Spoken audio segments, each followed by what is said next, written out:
habang may araw pa. Ito ang panahon ng pagkakataon. Samantalahin natin habang tayo ay may buhay pa, may lakas at pagkakataon. Meron pa tayong oportunidad. Dapat nating gawin ang kalooban ng Diyos at ipahayag natin ang ebanghelyo ng Diyos. Amen? Darating ang gabi. Ano po ang ibig sabihin ng darating ang gabi?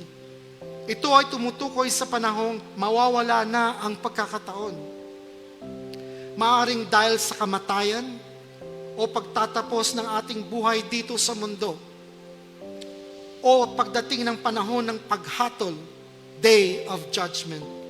Kapag dumating na yon, wala nang pagkakataong gawin ang gawain ng Diyos. Kaya po ang hamon sa atin, gumising sa iyong misyon. Sinabi po ni Ecclesiastes, chapter 9, verse 10, ano mang magagawa mo, gawin mo ng buong lakas, sapagkat sa libingan na iyong paroroonan ay wala ng paggawa, ni pagpaplano, ni kaalaman, ni karunungan. Wala na. Patay na po tayo nun.